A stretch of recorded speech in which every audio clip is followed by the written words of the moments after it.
Magandang araw po mga Kapinoy. Kamusta po kayo? Magandang umaga, tanghali, hapon, gabi. Kahit saan parte ng mundo kayo ngayon na andon, ano. Ngayon po ay araw ng, ano ba ngayon? Miyerkules, February 5. And this date will go down to history ng Pilipinas. Ano ba itong sinasabi ko? Ating paliwanag maya-maya ng konti. Pero ngayon po ay 16 degrees Fahrenheit, ano? So, -8 sa Celsius, talaga pong malamig, ano? Kasi mukhang kita nyo naman yung kaulapan, no? Medyo madilim. So, those are snow clouds. May forecast po na mag-i-snow. So, ay, magandang araw. Kaya ako sinasabi magandang araw kasi po, ngayon po ay na-file na ang impeachment. Impeachment complaint hindi lang po sa Kongreso, sa House of Representatives, na i-forward na po ang complaint sa Secretary General ng Senado. So, paano nangyari yon? Ano? Paano nangyari? Tanong nyo sa akin, paano nangyari? Okay.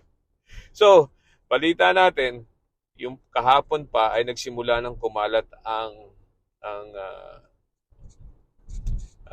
signature, pangungulekta ng mga signature ng mga senador ng congressman. Ano? At kanina daw pong umaga diyan sa Pilipinas ng February 5 ay nakumpleto yung 215 votes. 215 votes. Ano?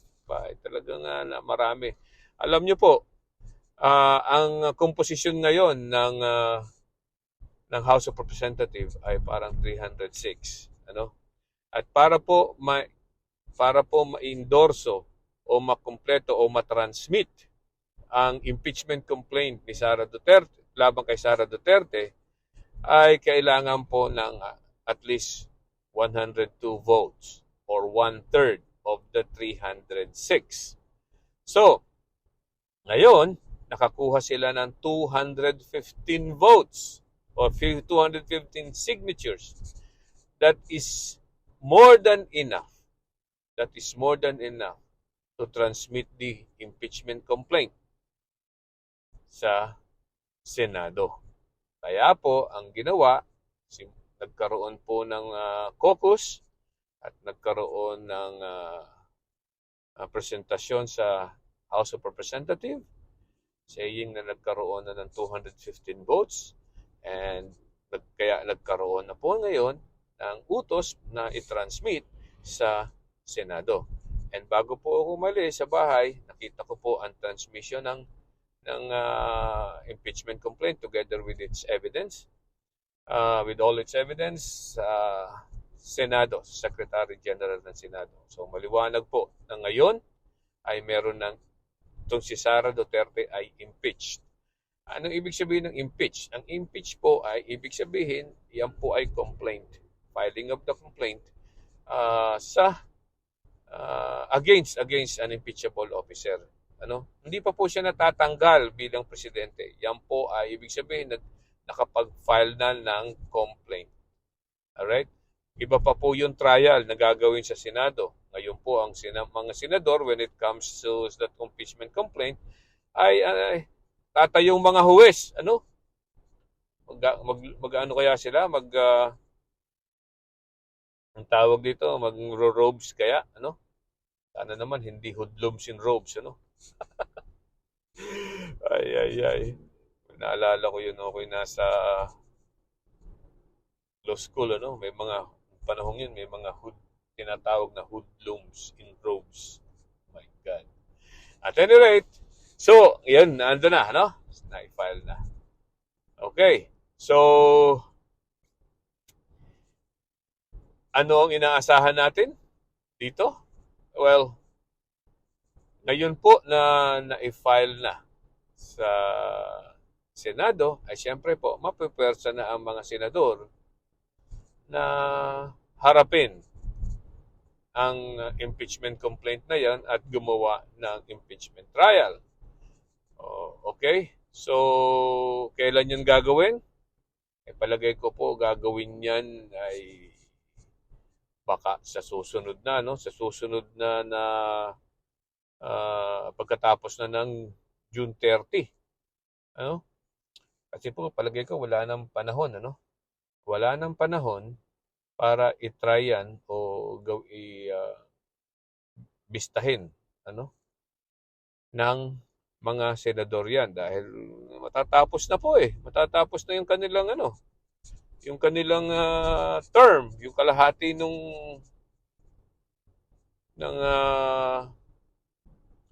miyembro na 12 ay matatapos na. So, magkakaroon po ng elections. Ibig sabihin yan ay sa susunod na term, June 30, ay meron pong mga bagong halal, ano, para makumpleto ang 24.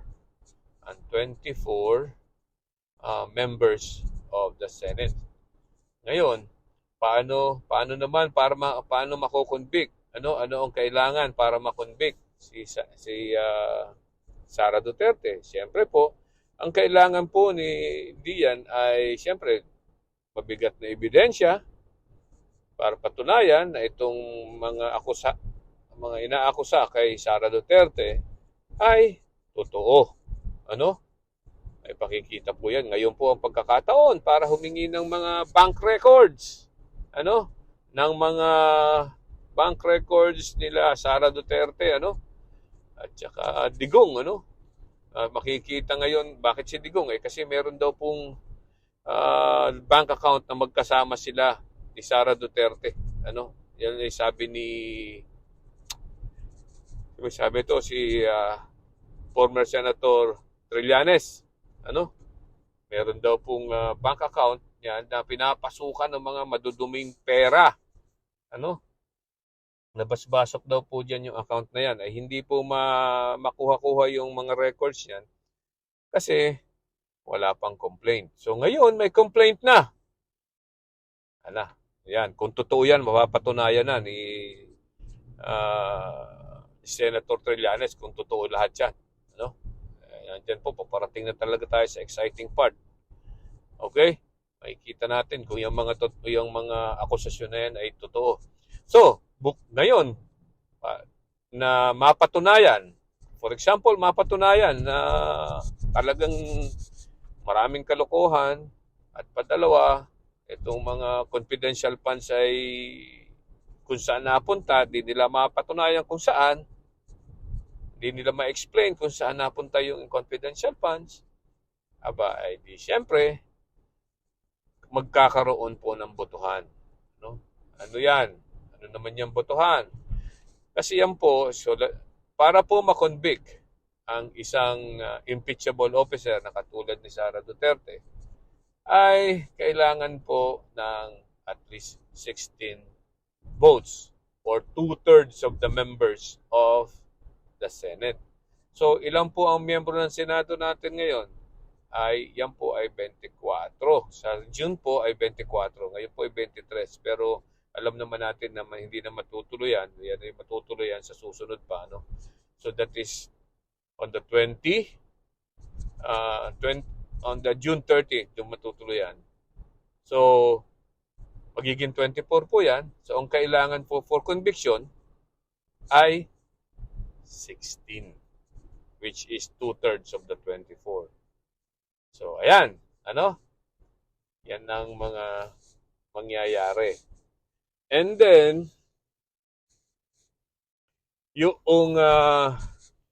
during the trial, syempre, itong ating mga senador ay siya ang magiging huwes, ano? Alaman natin, diba? Isipin nyo, imagine niyo, just imagine si Robin Padilla ay naging huwes, ano? Di ba?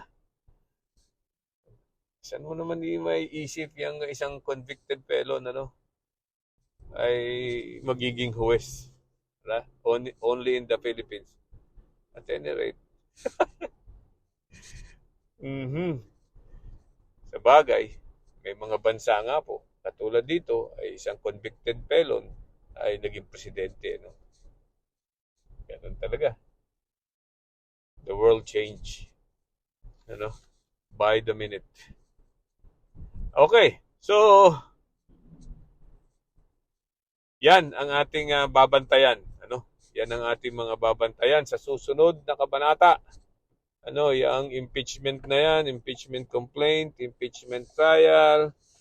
Meron nga pala pong tanong, bakit daw po ang mga huwes, bakit daw po ang mga senador baga ay magiging huwes? Ayan po yung mga ah, tagagawa laang ng batas, ano?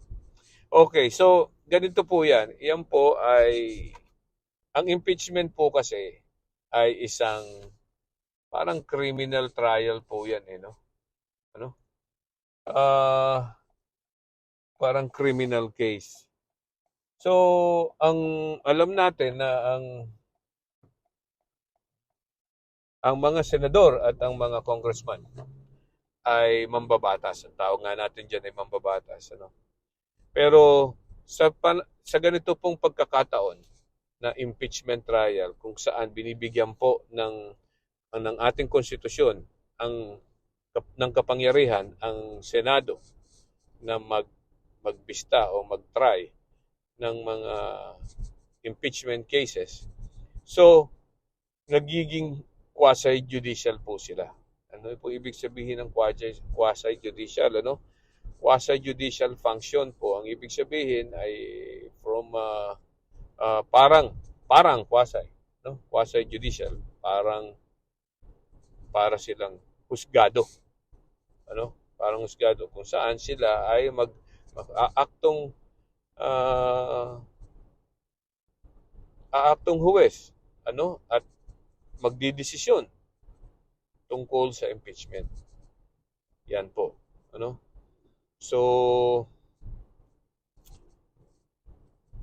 mayroon pong tanong diyan na kung sakali daw ba na may bagong sa susunod na eleksyon, ano? Sa susunod na eleksyon at may sa susunod na kongreso ay po pwedeng magtuloy-tuloy ang impeachment na yan, impeachment trial. Marami pong nagsasalita at nagbibigay ng opinion, maaari po niyang magtuloy-tuloy kahit po nagpalit ang komposisyon ng mga pagkatao ng senador. Ano? Dahil yan po, kung since it is a judicial, quasi-judicial function, it has a life of its own na hindi naman titigil. Ano? Katulad po yan ng pagiging yung mga judges o trial court judges o trial courts. Ano? Pag yung pong mga judge na yan ay nawala doon sa court nilang yon, ang mangyayari po doon sa mga kaso na naandun sa court na yun, itutuloy lang namang panibagong huwes. Ano? Sa panibagong judge. So, ganyan din lang po yan. Since na-file na po yan, ang kaso na yan, kung magpalit man ang komposisyon ng mga senador, ay tuloy-tuloy pa rin yan ang kaso na impeachment. Ano?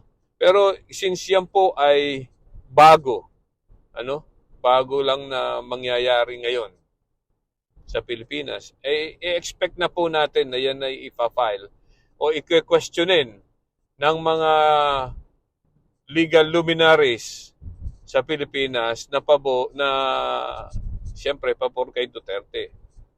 Ano? So i-expect natin yan na kaya magkaroon ng TRO or whatever, coming from the Supreme Court. Alright, so malalaman natin ang mangyayari sa mga susunod pa uli kabanata. Okay? Magandang araw po muli. Bye-bye!